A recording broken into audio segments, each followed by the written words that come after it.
মন্ত্ৰী সভাৰ উদ্বোধনটো সম্পূৰ্ণৰূপে মুখ্যমন্ত্ৰী ডাঙৰীয়াৰ এখতিয়াৰৰ বিষয়।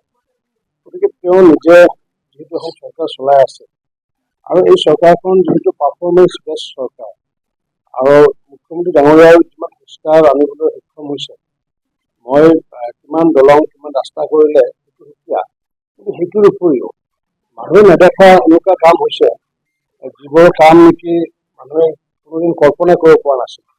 উদাহৰণস্বৰূপে যদি কওঁ, এতিয়া আমি নিৰ্বাচনৰ সময়ত মাননীয় মুখ্যমন্ত্ৰী ডাঙৰীয়াই কেতিয়াও প্ৰতিশ্ৰুতি দিয়া নাছিলে ৰেচন কাৰ্ড বিভিন্ন হয়তো ইনফ্ৰাষ্ট্ৰাকচাৰ কৰিম বুলি প্ৰতিশ্ৰুতি দিছিলে।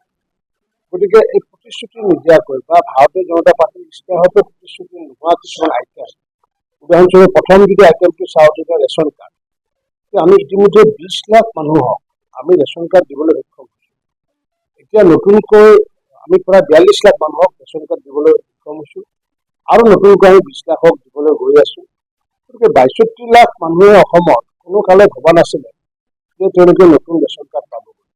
গতিকে এইবোৰ কাম মানুহে দেখা নাছিলে বা মানুহৰ কাৰো দাবী নাছিলে, কিন্তু আমি বিভাগে যেতিয়া আমি উপলব্ধি কৰিলোঁ বহু ধৰণৰ ফেক ৰেচন কাৰ্ড আছে আৰু সেই ফেক ৰেচন কাৰ্ডবোৰ ডিটেক্ট কৰাৰ কাৰণে অন্যতম উপায় হিচাপে আমি আধাৰ লিংকেজ যেতিয়া কৰিব দিলোঁ তেতিয়া দেখিলোঁ যে 50 লাখতকৈ বেছি ফেক ৰেচন কাৰ্ড আছিলে আৰু কিছুমানে প্ৰায় 12 লাখ মানুহে চাৰেণ্ডাৰ কৰিছিলে ধনী মানুহে, আৰু সেইবোৰক আমি এতিয়া 62 লাখক দিবলৈ সক্ষম হৈছোঁ।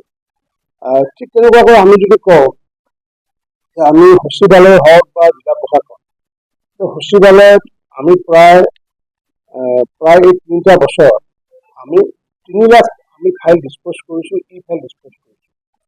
অৰ্থাৎ 3 লাখ ই ফাইল ডিছপ'জ কৰাটো মানুহে হয়তো ইমান ইয়াৰ ৰিজাল্টটো কি নাজানে, কিন্তু ইয়াৰ ৰিজাল্টটো হৈছে 3 লাখ ই ফাইল ডিছপ'জ কৰা হৈছে 3 লাখ ফাইলৰ মানুহ ডিছপ'জত যাবলগীয়া হয়।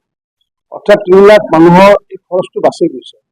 এই খৰচতকৈ বেছি লাভ হৈছে কি ইন্ধনবোৰ বাচি গৈছে, যাৰ কাৰণে দেশৰ এটা লাভ হৈছে যে ইন্ধন নোহোৱাকৈ মানুহৰ কাম হোৱাৰ ফলত আমি 3 লাখ ই ফাইল ডিছপ'জ কৰিলোঁ।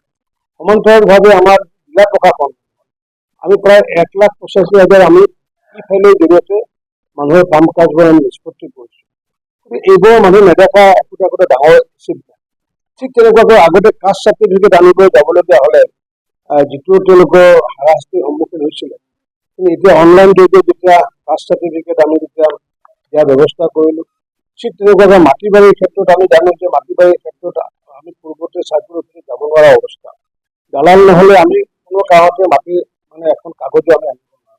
কিন্তু আজি মিছন বসুন্ধৰাৰ জৰিয়তে মানুহে লাখ লাখ মানুহে যিটো সকাহ পায়, এনেকুৱাকৈ বিভিন্ন ধৰণৰ আমি কাম কাজ কৰি পেলাই আছোঁ। গতিকে এই যিটো পাৰফৰ্মেঞ্চ, মাননীয় মুখ্যমন্ত্ৰীৰ যিটো পাৰফৰ্মেঞ্চ, এই পাৰফৰ্মেঞ্চত আমি মন্ত্ৰীসকলে সহায় সহযোগ কৰিছোঁ আৰু তাৰ ভিতৰত তেওঁ যদি ভাবে যে নহয় বেটাৰ পাৰফৰ্মেঞ্চ লাগে, গতিকে তেওঁৰ নিজৰ যিটো এখতিয়াৰ, সেই এখতিয়াৰৰ ভিতৰত সেইটো হালনি কৰিছে বা কৰিছে। মোক তেওঁ য'তে ভাবে যে নহয় যে PNRDৰ কাম সম্পূৰ্ণ হৈ গ'ল, কাৰণ 20 লাখ ঘৰ আমি যিহেতু সম্পূৰ্ণ কৰিলোঁ, মোৰতো আচলতে পাৰিলে মোৰো বিভাগ চেঞ্জ কৰিব লাগে, কাৰণ কিয় মোৰতো কামেই নাই এতিয়া, কাৰণ 20 লাখ ঘৰ সম্পূৰ্ণ কৰি দিলোঁ, ভাৰত চৰকাৰে দিছিলে। এতিয়া 1,71,000 ঘৰৰ কাম চলি আছে। ৰেচন কাৰ্ড 62 লাখ মানুহক মই ৰেচন কাৰ্ড দি দিলোঁ। মাননীয় মুখ্যমন্ত্ৰী ডাঙৰীয়াই ভাবে যে নহয় এখেতক আৰু ভাল কাম কৰাৰ দায়িত্ব দিম, সেইটো দিব পাৰে। মাননীয় মুখ্যমন্ত্ৰী ভাবে যে নহয় তেওঁক আৰু আৰাম দিম, অলপ ৰেষ্টটো দিব পাৰে, সেইটো মুখ্যমন্ত্ৰী ডাঙৰীয়াই